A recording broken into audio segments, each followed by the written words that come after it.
Please welcome to the stage the 45th and 47th President of the United States, Donald J. Trump.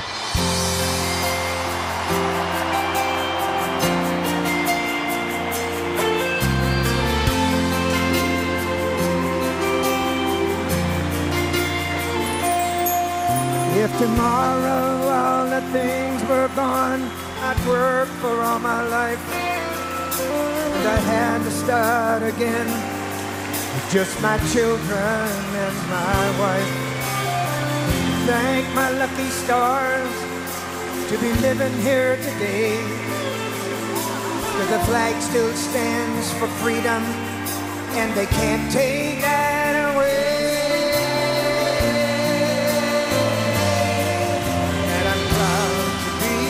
American, where at least I know I'm free.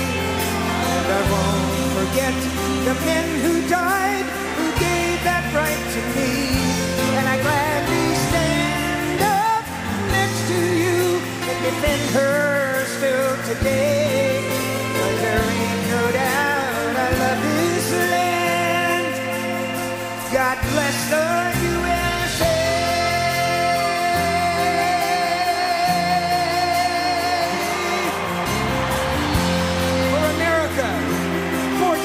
Kirk. From the lakes of Minnesota to the hills of Tennessee, across the plains of Texas, from sea to shining sea, from Detroit to Houston, oh, and New York to LA. There's pride in every American heart, and it's time we stand and say that I'm proud to be an American, where at least I know I'm free.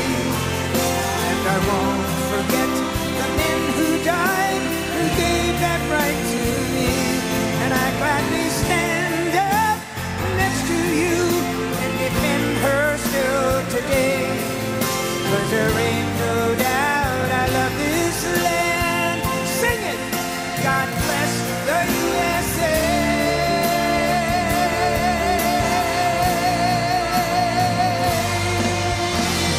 And I'm proud to be an American, where at least I know I'm free. And I won't forget the men who died, who gave that right to me. And I gladly stand up next to you and defend her still today. 'Cause there ain't no doubt I love this land. God bless the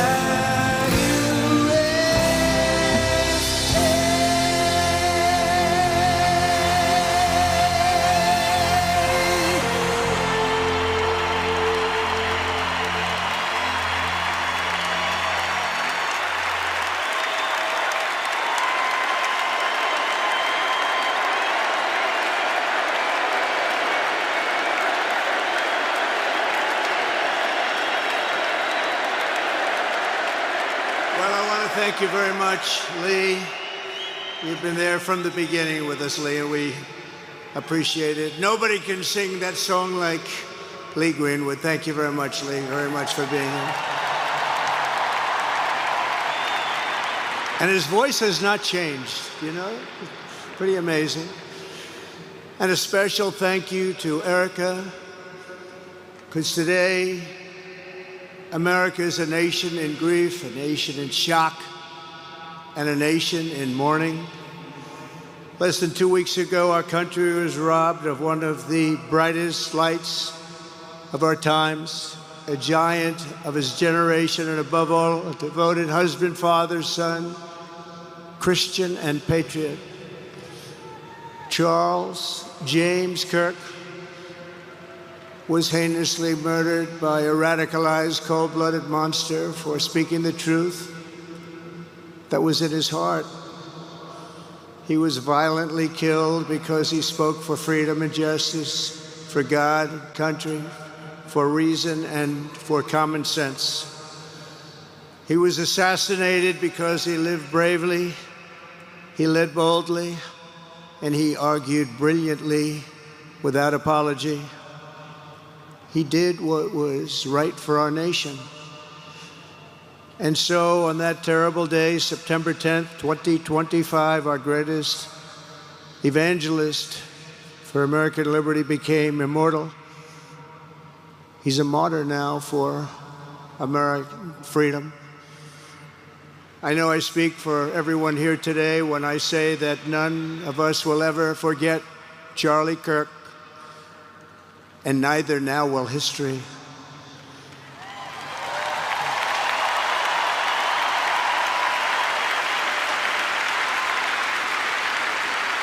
Because while Charlie has been reunited with his Creator in heaven, his voice on earth will echo through the generations, and his name will live forever in the eternal chronicle of America's greatest patriots. He will live forever. To Charlie's incredible and beautiful widow, Erica, we know the weight of this monumental loss is almost unbearable.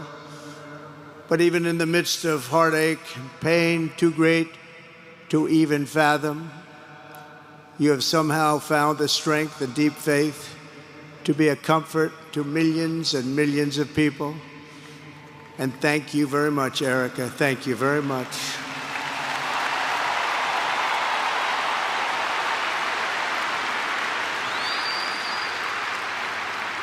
Today, an entire nation wraps its loving arms around you and your beautiful children.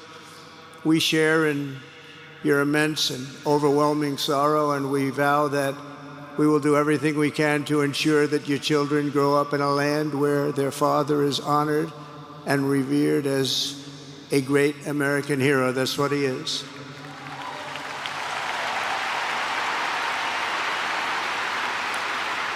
To Charlie's parents who lost their beloved son, and to the entire Kirk family, we know that no words can ever be enough to fill the void he leaves behind. That's a void that just can't be filled. But I hope the extraordinary outpouring of emotion over these past 11 days has comforted you with the knowledge that your son brought more good and love into this world in his 31 short years than most people, even very, very successful people, can bring in a lifetime.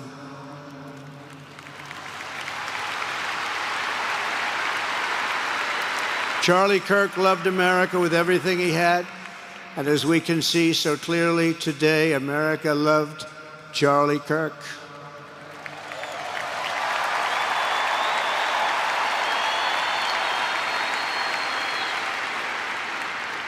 And he could always draw a big crowd. Look at this today. Look at what's gone on. This is a big crowd.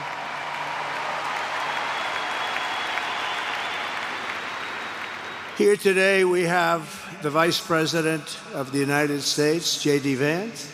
We have the Speaker of the U.S. House of Representatives, Mike Johnson. We have countless members of the United States Senate, and I'm sorry I'm not going to introduce you, but I'll be up here. They're all over the place.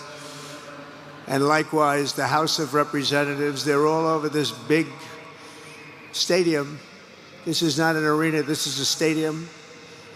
Our great cabinet and this stadium packed with rafters of people, not to mention the one across the street that also has tens of thousands of people, and they're watching us on screen right now.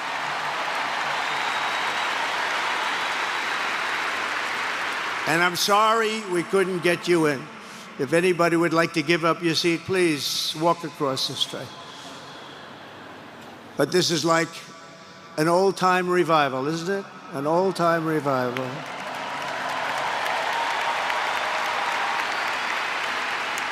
For millions of Americans, especially young people, it is agonizing and unthinkable to say goodbye to a patriot whose heart still had so much to give. It's so much. Raised in the suburbs of Chicago, Charlie was filled with a patriotic spirit from his youth, and he was an all-American in everything he did. And one of the last things he said to me is, "Please, sir, save Chicago.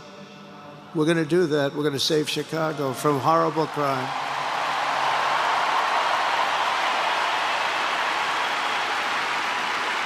In high school, he was the quarterback of the football team and the captain of the basketball team. He was a good athlete. A lot of people don't know that about Charlie. He was an Eagle Scout who spent his school lunch breaks listening to another champion for liberty, somebody that he greatly admired, Rush Limbaugh.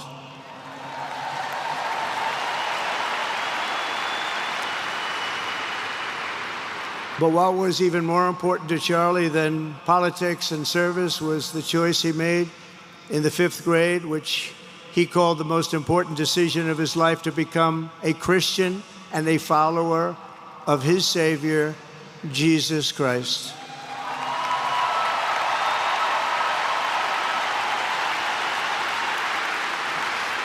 Inspired by faith and his love of freedom, Charlie did something remarkable when he was just 18 years old. On the advice of a mentor who told him to put off going to college because he was doing so well, he devoted his life to converting young people to the conservative cause. How did he do? Take a look. How did he do?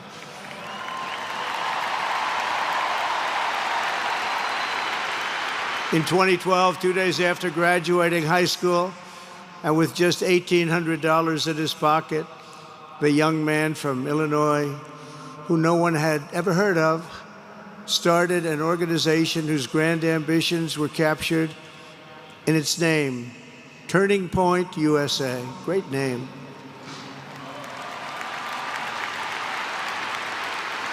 And I have a feeling it's going to be bigger and better than ever before. Does that make sense? It's going to be bigger and better than ever before. Look at what's happening. 12 years ago, Charlie walked onto his first college campus, the very liberal University of Wisconsin at Madison. He set up a card table and put up a sign with 3 words: "Big government sucks." Could you believe that? That's Charlie. That day, Charlie talked to every student who approached him, most of whom were probably quite a bit older than he was. Finally, after many hours, he found the first ever Turning Point chapter leader. His first year out of high school, Charlie traveled 300 days raising money and taking his message to campuses all over the country. He lived out of his parents' basement, and they actually loved having him there. They loved Charlie. Everybody loved Charlie. And on the couches of friends and supporters, he lived off couches for 2 years, 3 years. Then life started getting a little bit different, but he was always the same. For 5 years, he refused to take a paycheck, but day after day, he worked from 5 a.m. in the morning till 11 p.m. in the evening, always. His staff remembers that he wore Walmart jeans and T-shirts from the Goodwill store. Remember the Goodwill store? It wasn't easy, but Charlie wasn't in it for money at all, never has been. Money was never his thing. He was always in it for the mission. As he liked to say even back then, we have a country to save. Just what he did. He'd call me all the time, "Sir, we have a country to save." I said, "Charlie, thanks very much for telling me that. I appreciate it." Charlie volunteered for my 2016 campaign and traveled the nation with my son, Don, and Eric. I got to know him very well and saw immediately that Charlie was actually a master builder of people. It was Charlie who first started organizing young black conservatives hungry for support and leadership. It was Charlie who stood up for persecuted Christians and Jews on college campuses. It was Charlie who helped bring online censorship, free speech, and cancel culture to the fore of our political debate. He was right up there with me. It was Charlie who helped unite MAGA, and you know what MAHA is? That's right, Make America healthy again. And tomorrow we're going to have one of the biggest announcements, really medically, I think, in the history of our country. We're going to be doing it with Bobby and Oz and all of the professionals. I think you're going to find it to be amazing. I think we found an answer to autism. How about that? Autism. Tomorrow we're going to be talking in the Oval Office in the White House about autism, how it happens, so we won't let it happen anymore, and how to get at least somewhat better when you have it, so that parents can help their child, their beautiful child. That's a big one. I've been bugging everybody over there, get the answer to that. You know, 20 years ago, 1 in 10,000 were born with autism. 20 years ago. The most recent survey says 1 in 12. How bad is that? That's for young boys, baby boys, but also girls, a little bit better. It's about 1 in 20. But we can't, because obviously there was something really wrong, and we think we know what that is. It's going to be, I think it's going to be one of the most important news conferences I'll ever have, and I look so forward to it.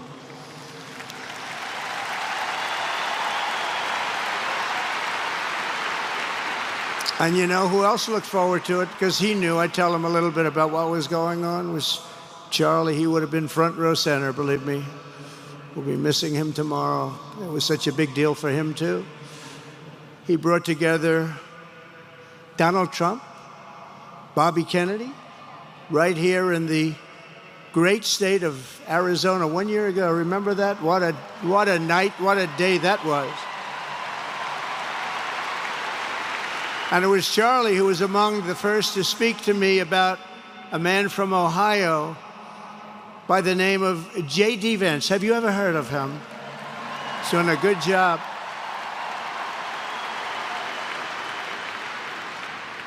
But Charlie would often call me, sometimes the night before a big event, the other side of the country. And he'd ask me, he'd say, do you think you could come and speak at the event? The following day, right? I'd say, Charlie, give me a break. I'm the President of the United States. You want me to travel 4 hours by plane?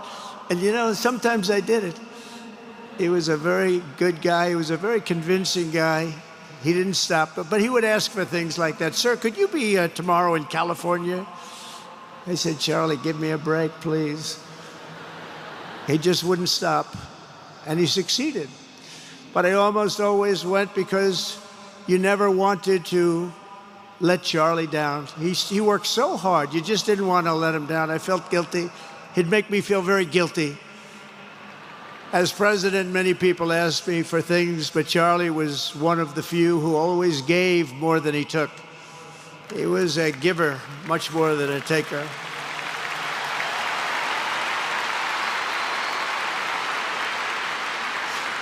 And no matter how big Charlie became, no one was too small for him to notice. He was good to everybody. Didn't matter.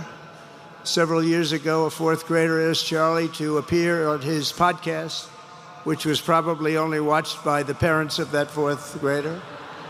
And Charlie, who was actually pretty hot at the time, to be honest, he agreed, and the boy asked for advice. Charlie replied, the left, I call it the radical left. I call it sometimes the radical left lunatics.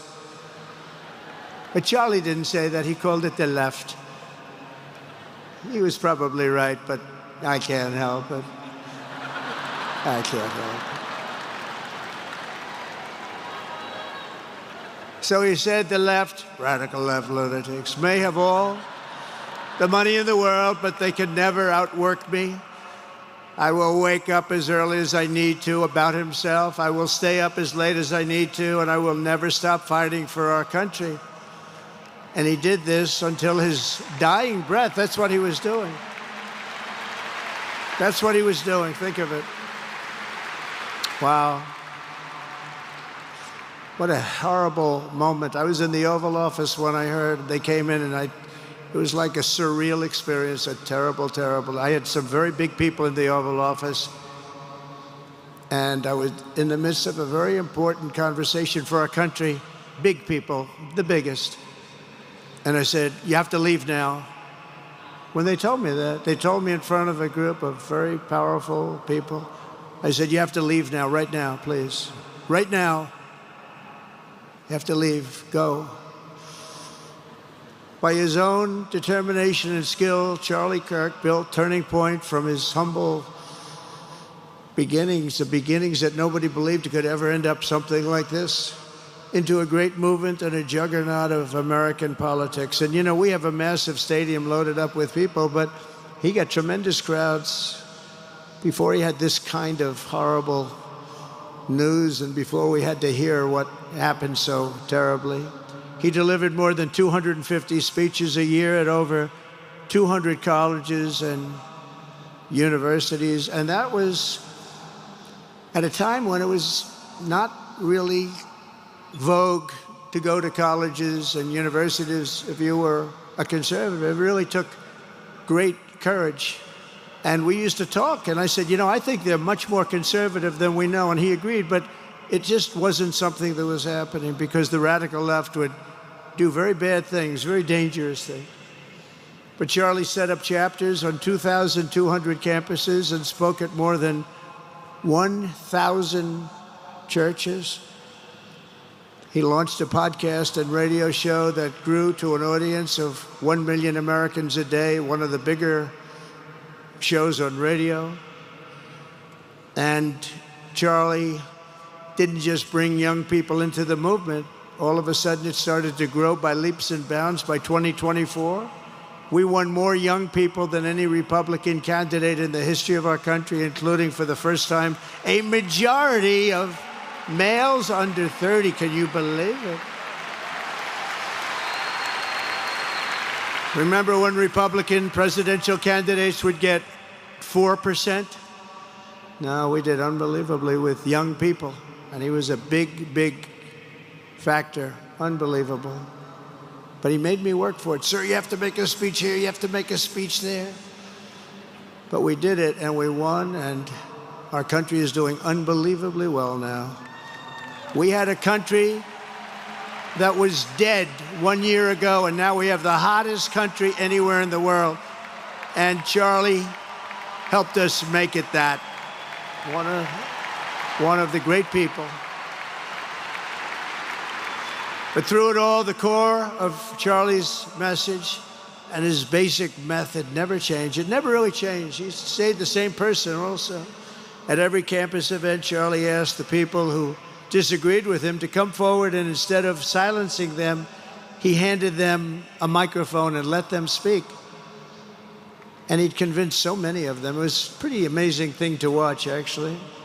Shortly before Charlie arrived on campus, the day he was assassinated, a staff member texted him that there were many critics and students who were opposed to his views, and rather strenuously in the crowd. And that actually made him feel good because he wanted to convince them. He understood. He really did. He understood what was right. And he was right about that. A lot of it was based on common sense, by the way. Charlie wrote back to the staff member saying, I'm not here to fight them. I want to know them and love them, and I want to reach them and try and lead them into a great way of life in our country. In that private moment on his dying day, we find everything we need to know about who Charlie Kirk truly was. He was a missionary with a noble spirit and a great, great purpose. He did not hate his opponents. He wanted the best for them. That's where I disagreed with Charlie. I hate my opponent, and I don't want the best for them. I'm sorry. I am sorry, Erica. But now Erica can talk to me and the whole group, and maybe they can convince me that that's not right, but I can't stand my opponent. Charlie's angry, looking down, he's angry at me now.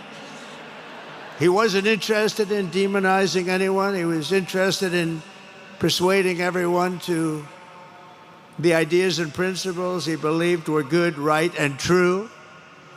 Before each appearance, he prayed these words: God, use me for your will. Always said the same thing: use me for your will.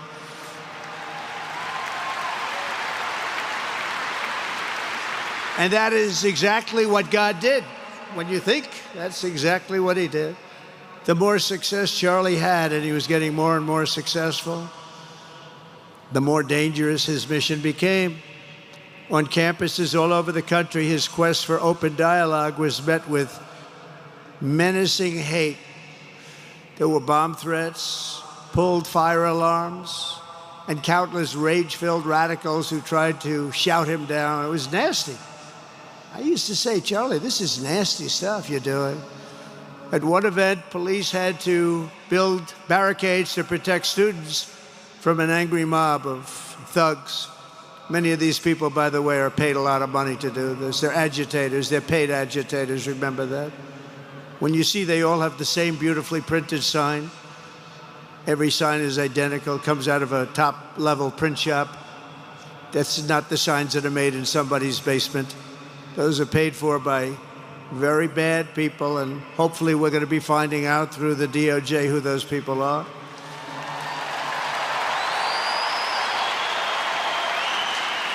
At another college, Antifa terrorists shattered windows, threw rocks, and tried to storm the building where Charlie was speaking. It was a really bad one. Often dozens of police officers were needed to prevent left-wing violence. And the violence comes largely from the left. You don't hear that from too many people, do you? And virtually every day for years before he was murdered, Charlie received these horrible death threats. People don't know. I used to talk to him about it. He said, I got some threats. He always felt that when they actually made the threat, they were not the ones to worry about. The ones to worry about were the ones that don't make the threats. And I think you know what I mean. He knew the risk, but he and I shared a certain motto: never back down and never, ever surrender. Just don't surrender, never back down. He believed in it so strongly. So strongly. And he's right. He's totally right. The radicals and their allies in the media, sometimes referred to, as my son said, the fake news media, tried to silence Charlie for a simple reason: because he was winning, and he was winning big. He was taking over college campuses, colleges that had, in theory, only very liberal, or as they like to say, progressive. I call them liberal, but they like to call themselves, because it's such a beautiful word, progressive. They're the opposite of progressive, if you think about it. But they were really nasty, and he would go into these colleges. All of a sudden, within 2 years, 3 years, they turned into bastions of conservatism. It was really quite amazing to see. They lied about him because they did not want you to listen to him or to learn from him, because what he was talking about and even preaching made so much sense. Everywhere he went, he won the debates, he won the hearts, he won the minds, and yes, he won the elections for people. He helped us, he helped other people. We won the biggest election in the history of our country, I believe.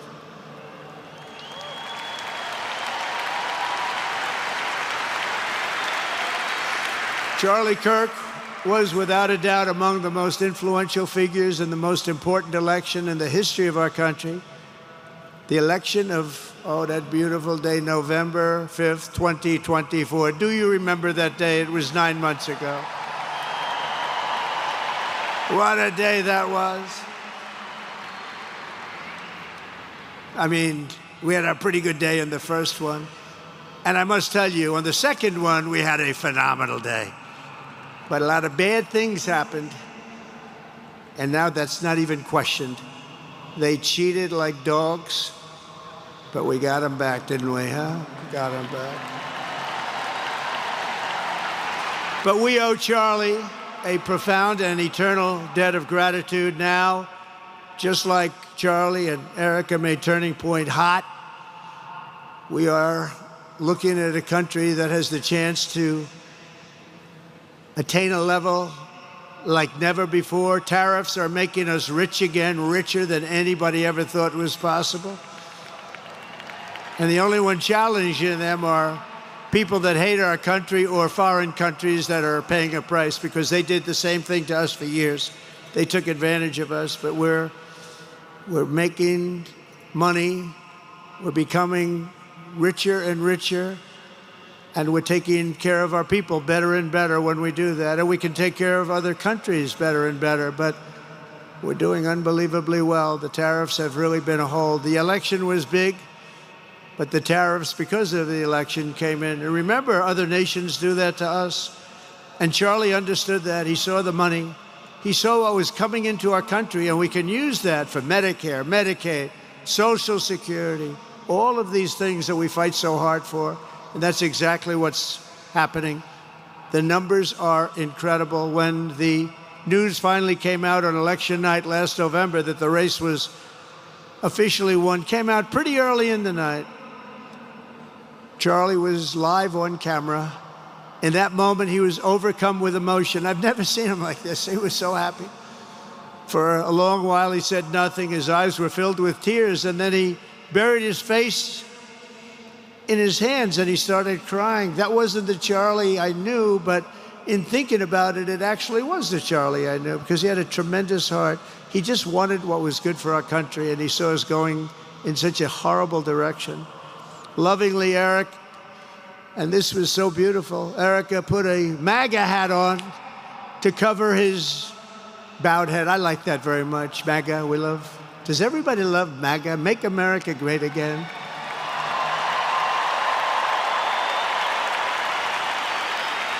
When Joe Biden used to get up, remember the speeches? We will stop MAGA. We will stop MAGA. You know, he could barely get the words out. We will stop. I said, can somebody inform him the MAGA means Make America Great Again? How do you say you're going to stop it? And Charlie understood that. When Charlie finally looked up and spoke, he smiled through the watery eyes and simply said, I am humbled by God's grace. That was his statement that night. I was watching him. I was very impressed, actually. It showed he had a big heart. Every single American should take a long, hard look at the twisted soul and dark spirit of anyone who would want to kill a young man as good as Charlie. To kill anybody, but to kill a man like this, he didn't deserve this. He didn't deserve this. Our country didn't deserve this. And anyone who would make excuses for it are just out of their mind. Charlie's murder was not just an attack on one man or one movement. It was an attack on our entire nation. That was a horrible attack on the United States of America. It was an assault on our most sacred liberties and God-given rights. The gun was pointed at him, but the bullet was aimed at all of us. That bullet was aimed at every one of us.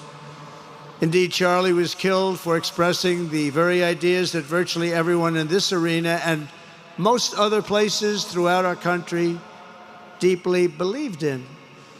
But the assassin failed in his quest because Charlie's message has not been silenced. It now is bigger and better and stronger than ever before, and it's not even close. And it's rare that such a thing happens, but Charlie is bigger today than he was. Think about it. Just 2 weeks ago, he's bigger today than he was 2 weeks ago. Now, that may not help his friends and loved ones, of which there are so many. It may not help Erica and those beautiful children who have to suffer so horribly through this moment, but they know it's true. He's bigger now than ever before, and he's eternal. He's eternal. And I just want to say we love him. And he's looking down at us right now, and he's saying, wow, that's a great crowd. He's saying, that's a great crowd.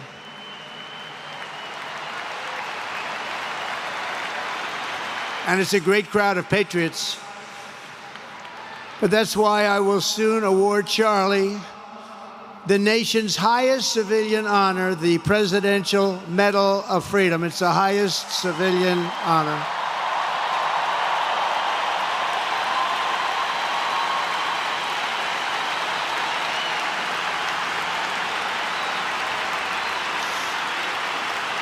And we will do the ceremony at our beautiful White House in a very safe Washington, D.C., a place that Charlie truly revered. You know, we stopped the crime in Washington, took 12 days. Now you can go to restaurants, you can walk down the middle of the street with your wife. You can have your wife walk alone down the middle of the street. She's going to be in good shape. What a difference. What a difference good management really makes. But it's, I'm so proud of that, Washington, D.C. You know, it was one of the worst in the nation, in the world. And now it's considered a very safe city. And it's also, I passed it yesterday, I went through it, and the lawns are good. It's like a different place. It's like the tents are gone, the threats are gone, the gangs aren't there. We got rid of, you know, we took out 1,500 career criminals, 1,500. If you have 3 career criminals, that can make a big difference. But I'm so proud of Washington, D.C., and now we're going into Memphis, and we'll get that one straightened out fast. And then we're going into some others, but we're going to go to Chicago, and we're going to have Charlie very much in mind when we go into Chicago, and we'll get that one straightened out. You have an incompetent governor who, he thinks it's okay when 11 people get murdered over the weekend. He thinks you don't have any crime when 11 people get murdered and 28 people get shot. He says he's got crime. No, they don't have it under control, but we'll have it under control very quickly. So we're going to be doing that. And Charlie loved what we were doing. He was so proud of what happened. He was there to see it. He's so proud of what happened in Washington, D.C. As you know, the depraved assassin who planned and executed Charlie's killing has been arrested and charged with capital murder. God willing, he will receive the full and ultimate punishment for his horrific crime. It's a terrible thing. Because you can't let that happen. You can't let that happen. Can't let it happen to a country. The Department of Justice is also investigating networks of radical left maniacs who fund, organize, fuel, and perpetrate political violence. And we think we know who many of them are. But law enforcement can only be the beginning of our response to Charlie's murder. Over the last 11 days, we have heard stories of commentators, influencers, and others in our society who greeted his assassination with sick approval, excuses, or even jubilation. You've heard that. So have I. Couldn't believe it. Some of the very same people who spent the last 8 years trying to sit in moral judgment of anyone who disagreed with them about politics suddenly started cheering for a murder. Incredible. You know the names. They're major losers, by the way. That will be proven out in a short period of time. Some of the very people who call you a hater for using the wrong pronoun were filled with glee at the killing of a father with 2 beautiful young children. And the same commentators who this week are screaming fascism over a canceled late-night TV show where the anchor had no talent and no ratings, last week were implying that Charlie Kirk deserved what happened to him. No side in American politics has a monopoly on disturbed or misguided people. But there's one part of our political community which believes they have a monopoly on truth, goodness, and virtue, and concludes they have also a monopoly on power, thought, and speech. Well, that's not happening anymore. We've turned that corner very quickly. Tragically, atrocities of this kind, and the kind that we saw in Utah, of all places, are the eventual consequence of that kind of thinking. If speech is violence, then some are bound to conclude that violence is justified to stop speech. And we're not going to let that be justified. The tradition of reason and open debate that Charlie practiced is not a pillar of our democracy. In many ways, it's the basis of our entire society. It's the right and inheritance of every free American, the greatest legacy of the Enlightenment, and among the most treasured achievements of civilization. We will defend it at all costs, and we will carry forward the torch of liberty that Charlie Kirk held so proud and so high. He was so proud, and he did hold that torch high. We will never, ever let it fail. We will never let it fail. But we're going to raise it higher than ever before. It's going to be raised, and this is the beginning. Perhaps it should be no surprise that Charlie, who spent his life speaking with the critics of these traditions, ultimately became convinced that we needed not just a political realignment, but also a spiritual reawakening. We did. And we have to bring back religion to America, because without borders, law and order, and religion, you really don't have a country anymore. We want religion brought back to America. We want to bring God back into our beautiful USA like never before. We want God back.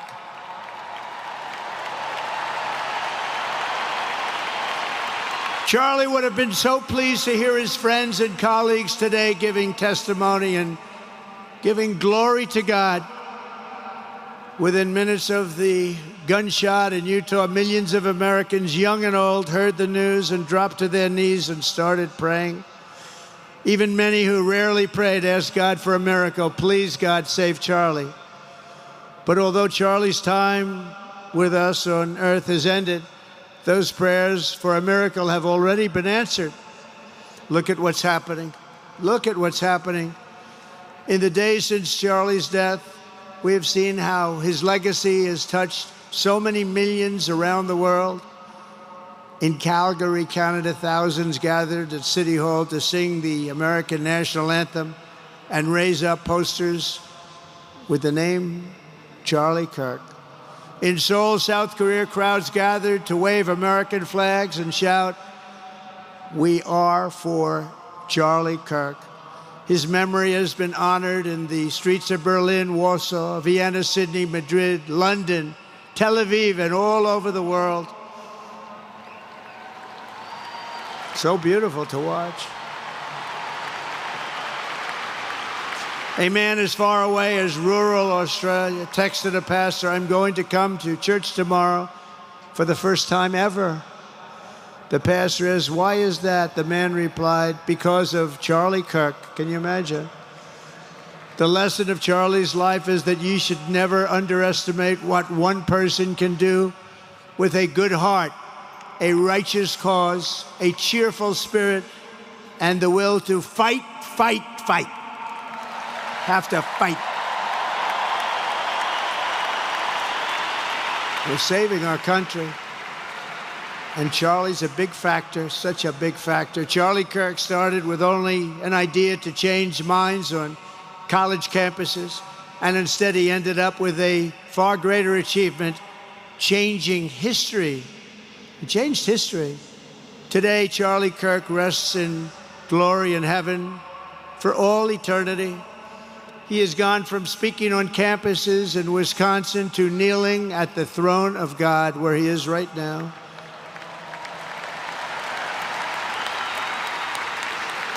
We grieve for the friend and leader that we have lost, but we go forward strengthened by his faith and bolstered by his courage and inspired by his example to defend the country he lived for the freedoms he died for, and the values in which he so deeply believed. He believed in values that we should all believe in. Charlie created something very special. It's called Turning Point USA. And under the leadership and love of Erica, it will become bigger and better and stronger than ever before.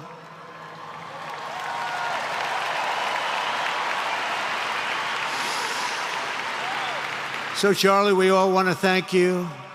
We want to say a very loud God bless you, Charlie. God bless you for what you've done is incredible. And God bless Erica and the children. God bless the United States of America. And could I ask Erica, please come out. Erica, please come out. Thank you.